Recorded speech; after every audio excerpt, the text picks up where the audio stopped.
नमो नमः। नमस्कार। संधि प्रकरण के अंतर्गत स्वर संधि भाग 3 में आज हम पढ़ने जा रहे हैं वृद्धि संधि।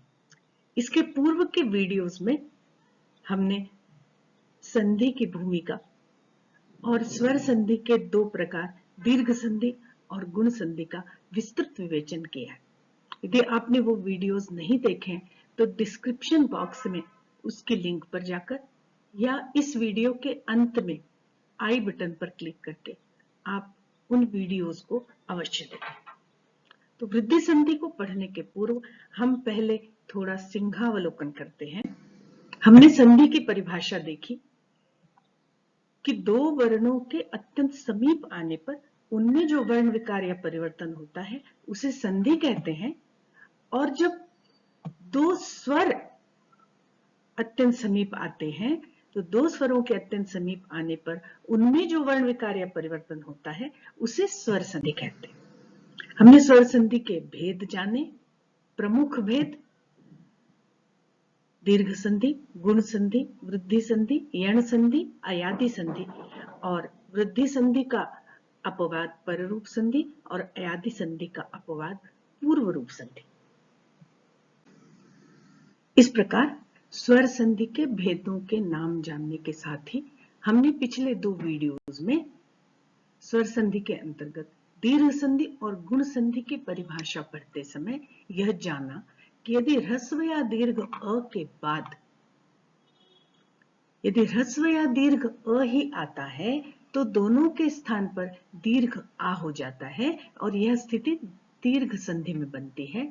इसी तरह ह्रस्व या दीर्घ अ के बाद यदि क्रमशः ह्रस्व या दीर्घ ई, उ, री और ह्रस्व री आता है तो दोनों मिलाकर क्रमशः ए, ओ, अर और अल हो जाता है और यह स्थिति गुण संधि में बनती है। इसका मतलब है कि ह्रस्व या दीर्घ अ के बाद यदि ह्रस्व या दीर्घ अ, ई, उ, री और ह्रस्व री आता है तो उनके मिलने पर जो संधियां बनती हैं वो दीर्घ संधि और गुण संधि होती है। तो अब हमें यह देखना है कि ह्रस्व या दीर्घ अ के बाद यदि शेष स्वर माने अ, ई, उ, री को छोड़कर जो शेष स्वर बचे, मतलब ए, आई, ओ, औ जो शेष बचे, वो आने पर कौन सी संधि होती है। तो हम देखते हैं कि आ के बाद यदि ए या आई आए तो आई हो जाता है, और आ के बाद यदि ओ या औ आए तो दोनों के स्थान पर औ हो जाता है और ये स्थितियां बनती हैं वृद्धि संधि में। यहाँ पर बार बार जो दोनों के स्थान पर कहा जा रहा है वो ध्यान देने योग्य बात है, क्योंकि स्वर संधि के जो तीन प्रकार हैं, दीर्घ संधि, गुण संधि और वृद्धि संधि में, उसमें जो परिवर्तन होता है वो दोनों स्वरों के स्थान पर एक आदेश होता है, पर आगे आने वाली जो दो संधियां हैं या अन्य भी जो हम संधियां पढ़ेंगे उनमें जरूरी नहीं है कि परिवर्तन दोनों के स्थान पर हो। कभी प्रथम वर्ण के स्थान पर परिवर्तन होगा, कभी द्वितीय वर्ण के स्थान पर परिवर्तन होगा, कभी दोनों मिलकर एक हो जाते हैं, कभी किसी वर्ण का लोप हो जाता है। पर ये जो तीन संधियां हैं, यहाँ पर जो परिवर्तन हो रहा है वो दोनों वर्ण मिलाकर एक वर्ण हो जाते हैं। तो अब हम देखते हैं कि आज के वीडियो में हम देखने जा रहे हैं वृद्धि संधि। तो इस संधि के बारे में विस्तृत रूप से जानने के पूर्व यदि आपने मेरे चैनल को अभी तक सब्सक्राइब नहीं किया है तो सब्सक्राइब करके बेल आइकन दबा दें, ताकि नए आने वाले वीडियोस का नोटिफिकेशन आपको तत्काल मिलता रहे। और यदि आपको मेरे वीडियोस पसंद आ रहे हैं तो उसे लाइक करना, शेयर करना और कमेंट करना न भूलें। आज के इस वीडियो में हम देखेंगे वृद्धि संधि की परिभाषा, वृद्धि संधि का सूत्र, वृद्धि किसे कहते हैं, वृद्धि संधि करने के नियम, वृद्धि संधि विच्छेद करने के नियम, वृद्धि संधि के उदाहरण और वृद्धि संधि को पहचानने की ट्रिक्स।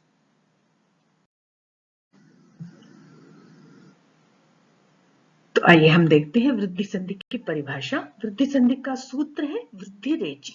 तो सूत्र शैली में परिभाषा जानने के पूर्व हम प्राथमिक और माध्यमिक स्तर पर छात्रों की पुस्तकों में जो परिभाषा होती है एनसीईआरटी इत्यादि की, उस परिभाषा पर विचार करेंगे।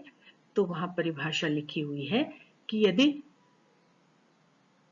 आ के बाद ए आई आए तो दोनों के स्थान पर आई एक आदेश हो जाता है।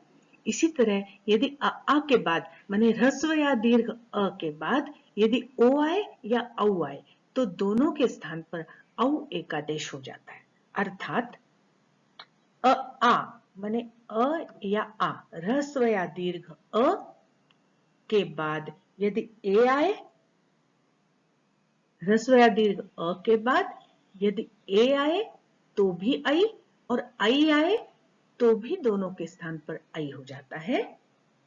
इसी तरह ह्रस्व या दीर्घ अ के बाद माने आ के बाद यदि ओ आए तो भी औ होता है, और यदि औ आए तो भी दोनों के स्थान पर औ वर्ण हो जाता है। उदाहरण हम देखते हैं, जैसे सदा धन एव और दोनों मिलाकर बनता है सदैव। माने आ के बाद ए आया है तो दोनों मिलाकर आई हो गया, सदा धन एव सदैव। और जल धन ओघ और होता है जलौघ। माने अ के बाद ओ आया है तो दोनों मिलाकर औ हो गया। अब हम वृद्धि संधि की परिभाषा सूत्र के हिसाब से देखते हैं। वृद्धि संधि का सूत्र है वृद्धि रेचि। इसका यदि हम विच्छेद करें तो बनेगा वृद्धि एचि। एचि, एच प्रत्याहार में सप्तमी लगी है। एच माने एच परे रहने पर, और एच प्रत्याहार में वर्ण होते हैं ए ओंग आई औच, माने ए ओ आई औ, माने ए आई ओ औ परे रहने पर वृद्धि वृद्धि हो जाती है। पर किसके परे रहने पर? इसके लिए हमको पूर्व के सूत्रों से एक अनुवृत्ति लेनी पड़ती है। आद गुणः से आत की अनुवृत्ति आती है, तो सूत्र पूरा बनेगा आत वृद्धि एचि। तो आत क्या है?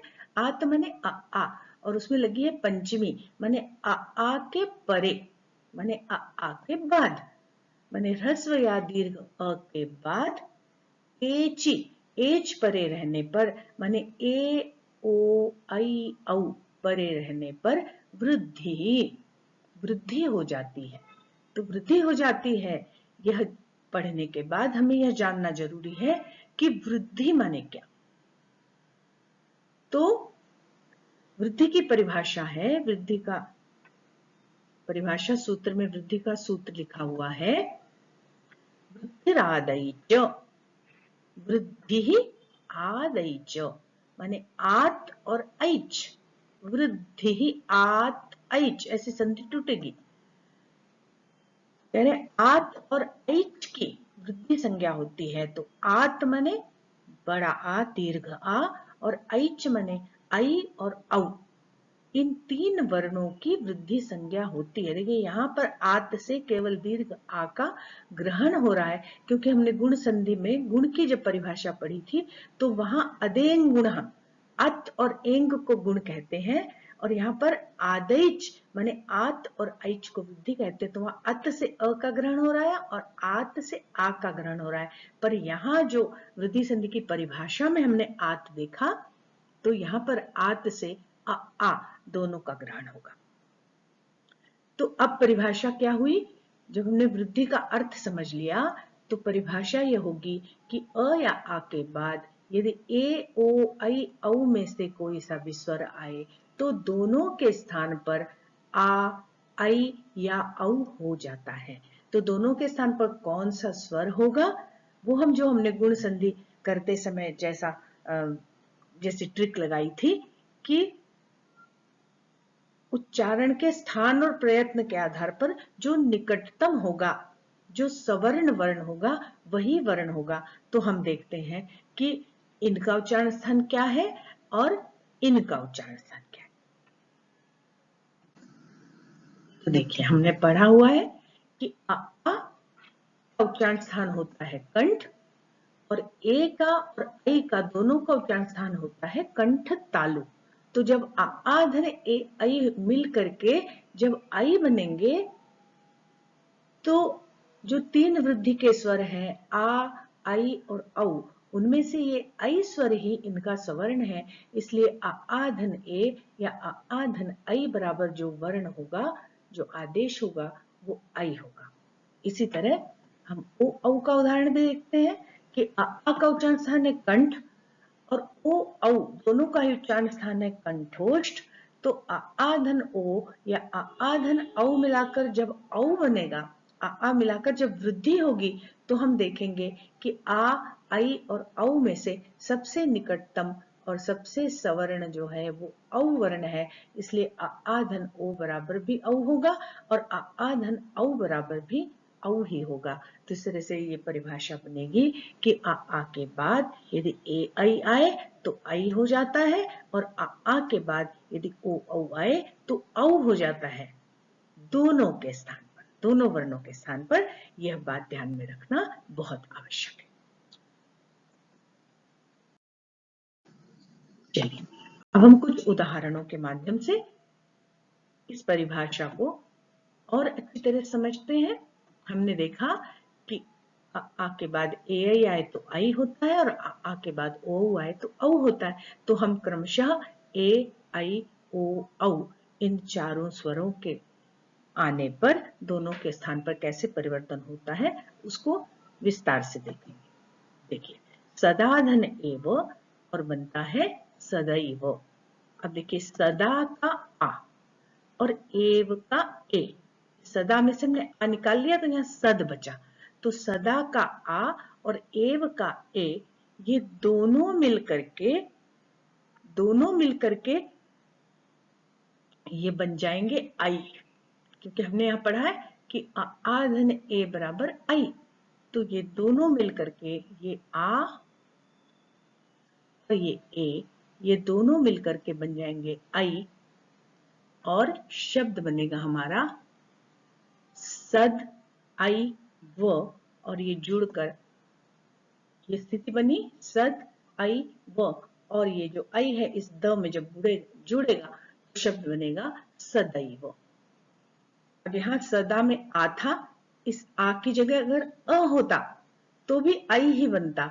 तो हम अगर एक उदाहरण लें कि मम धन एव, तो यहाँ सदा में आ था, मम में अ है पर बाद में ए आ रहा है, तो दोनों मिलाकर आई ही होगा, सदैव ममैव।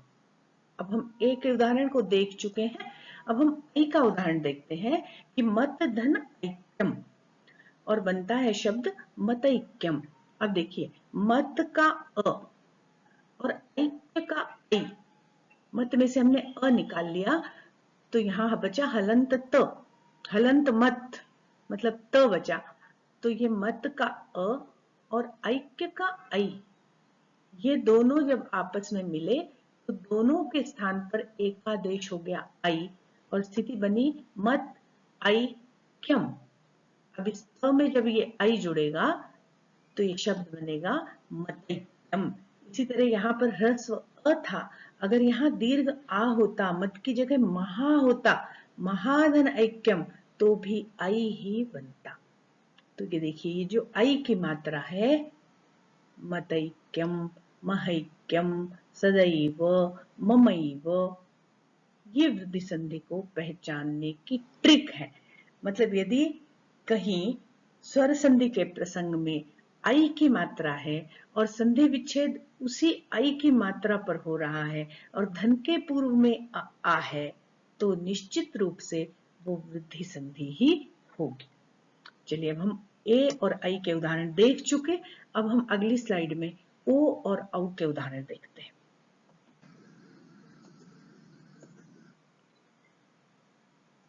ये देखिए आ धन ओ बराबर औ होता है, तो जल धन ओघ। अब जल का अ और ओघ का ओ, ये दोनों अत्यंत समीप आए, हमने जल में से अ निकाल लिया और ये ओघ का ओ, और ये दोनों जब आपस में मिले तो ये दोनों मिलकर के औ एकादेश हो गया, ये औ बन गया। तो यहाँ पर स्थिति बनेगी जल औ घ। और जब जल में औ जुड़ेगा तो शब्द बनेगा जलौघ। यहाँ वैसे ही हम उदाहरण देखें कि जैसे यहाँ अ के बाद ओ था तब औ बना, यदि आ के बाद ओ होता तो भी औ ही बनता। गंगा धन ओघ, गंगा का आ और ओघ का ओ दोनों मिलाकर औ हो गए और शब्द बना गंगौघ। अब हम औ का उदाहरण देखते हैं कि आ धन औ बराबर भी औ होता है, तो तव धन औदार्यम और बना तवौदार्यम।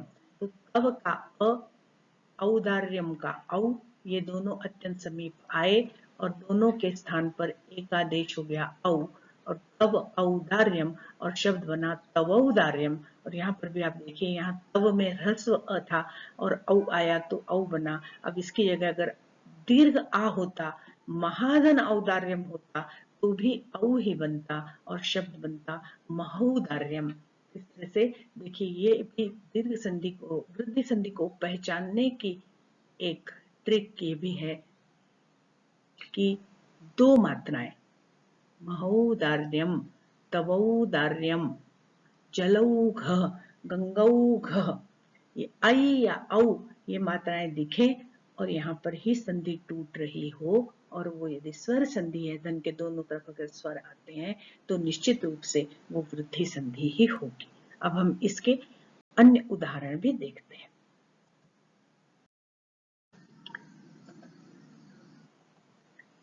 देखिए,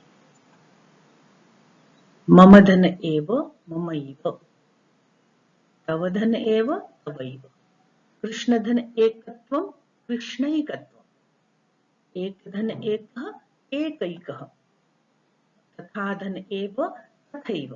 यहाँ पर देखिए ए है, धन के बाद ए है, धन के पूर्व में अ भी है और यहाँ तथा में आ भी है, पर दोनों मिलाकर आई ही हो रहा है। तो ये आई की मात्रा को हम बिल्कुल अपने ध्यान में रख लें कि ये आई की मात्रा यदि दिखाई पड़ती है तो हम सबसे पहले यही देखें कि वो अगर स्वर संधि का प्रसंग है तो वो निश्चित रूप से वृद्धि संधि ही होगी। अगला उदाहरण देखें हम। ए का उदाहरण हमने देखा ह्रस्व अ के साथ, दीर्घ आ के साथ देखें और आई के साथ भी देखें तो सभी स्थितियों में आई ही बनेगा। ये लताधन एवं, यहाँ दीर्घ आ हो गया तो भी आई ही बना है। गंगाधन एषा आई, देवधन ऐश्वर्यम, अब ए की जगह आई हो गया फिर भी आई ही बना है। महा आत्मधन ऐक्यम आत्मैक्यम और महाधन ऐश्वर्यम महेश्वर्यम। और आप यहाँ देखते हैं कि सभी जगह पर आई की मात्रा लगी हुई है और ये आई माने वृद्धि, आ आई और औ की वृद्धि संज्ञा होती है, तो जहां हमें वृद्धि दिखी वहां पर वृद्धि संज्ञा। अगला उदाहरण हम ओ का देखते हैं। देखिए आधन ओ बराबर भी औ और आधन औ बराबर भी औ, तो जलधन ओघ जलौघ, महाधन औषधि महौषधि, नवधन औषधि नवौषधि। अब देखिए यहाँ पर दीर्घ आ हो गया, विद्या और ओ की जगह औ हो गया, औचित्यम विद्याधन औचित्यम तो भी औ विद्यौचित्यम, और महाधन औदार्यम तो भी औ की ही मात्रा होगी और शब्द बनेगा महोदार्यम।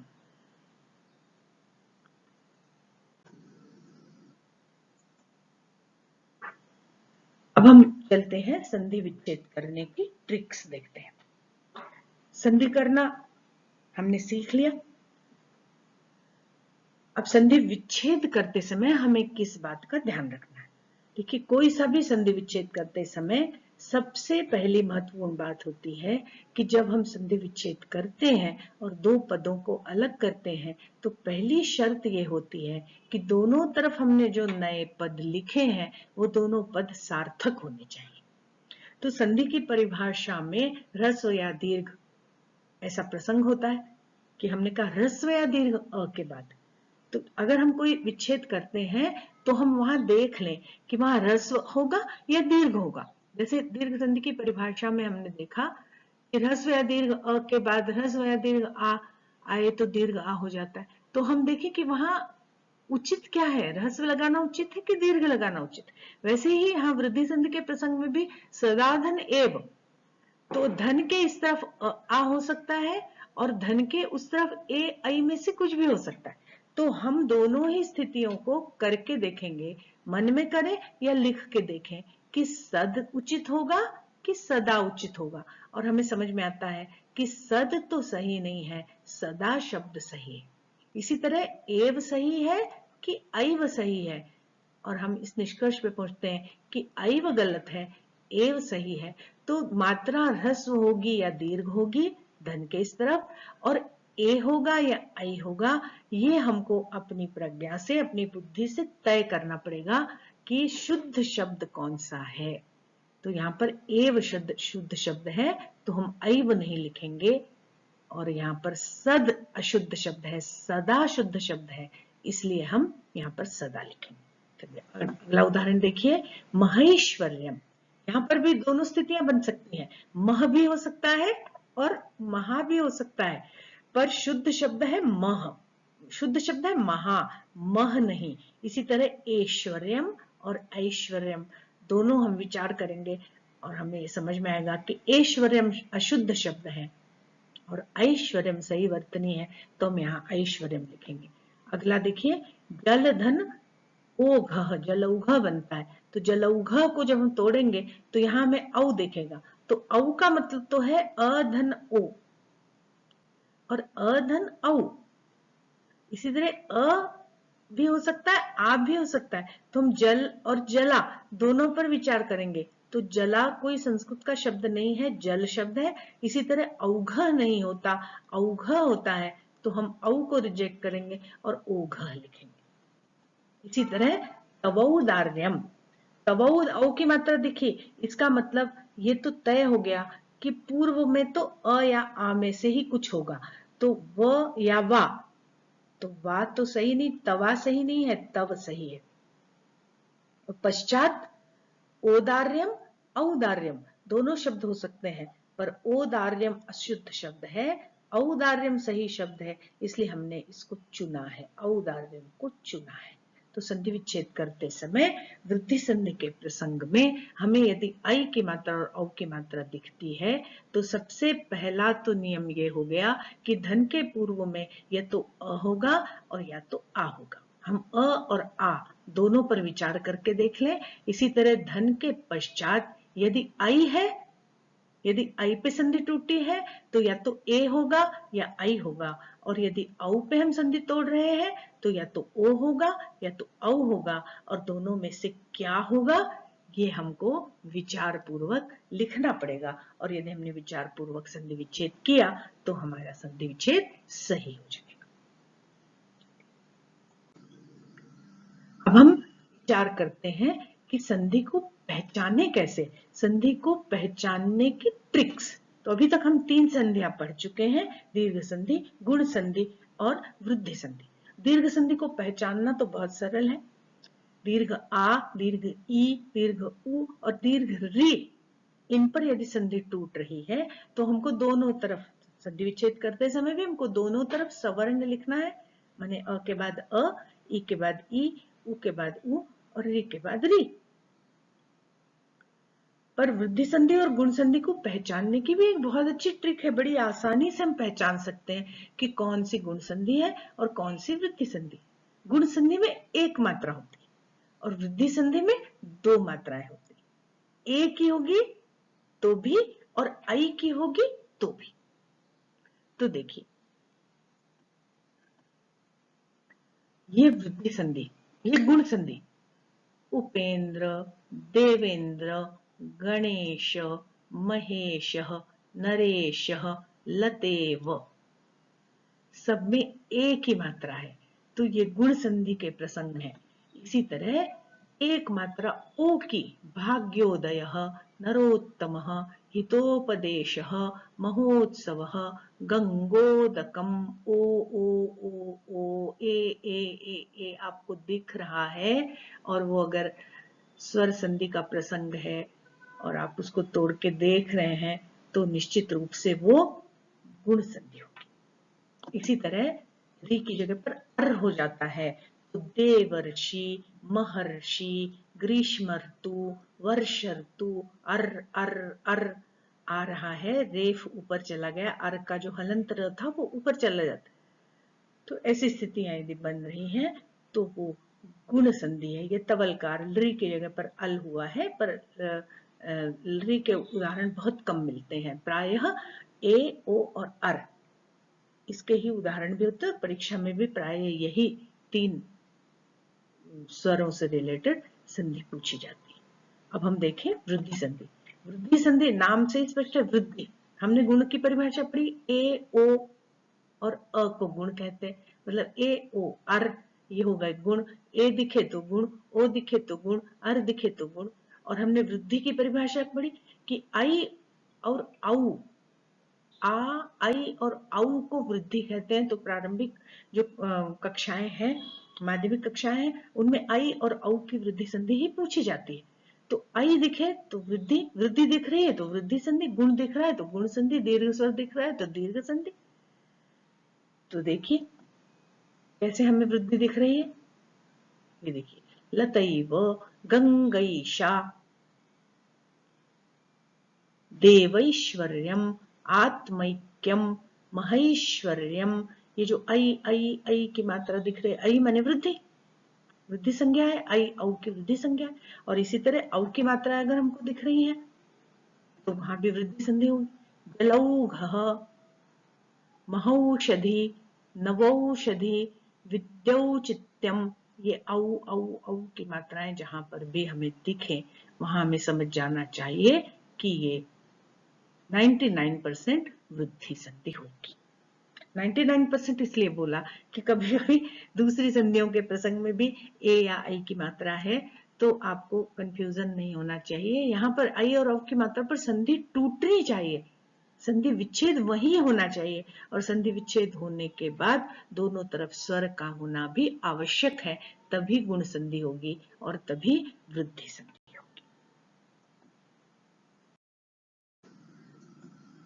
इस प्रकार हमने अभी तक आ के बाद की सारी स्थितियां जान ली। मतलब आ के बाद यदि आ आता है तो दीर्घ संधि, आ के बाद यदि ई, उ, री आता है तो गुण संधि। और आज के इस वीडियो में हमने पढ़ा कि आ के बाद यदि ए, आई, ओ, औ आता है तो वृद्धि संधि।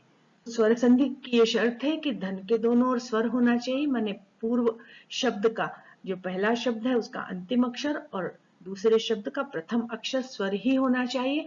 तो आ के बाद की हमने सारी स्थितियां देख ली। अब हमें देखना है ई, मतलब आ के बाद तो कोई सा भी स्वर आए तो ये 3 संधियां बन रही हैं। अब हमें देखना है कि ई के बाद, उ के बाद, री के बाद, लिर के बाद यदि कोई स्वर आता है तो कौन सी संधि होगी, और ए, आई और ओ, औ के बाद यदि कोई स्वर आता है तो कौन सी संधि होगी। पर यहां से ई, उ और री के बाद की स्थितियां हमने देखी कि अगर समान स्वर आता है, ई, उ, री माने अ, ई, उ और री के बाद यदि समान स्वर आता है तो दीर्घ संधि होती है। तो इसका मतलब अभी हमें असमान स्वर की स्थितियां देखनी है। तो अ के बाद तो असमान स्वर भी आए तो क्या होता है, ये हमने गुण संधि और वृद्धि संधि में देख लिया। अब अगली संधि में हमें देखना है कि ई, उ, री और री के बाद यदि कोई असमान स्वर आता है तो क्या होता है।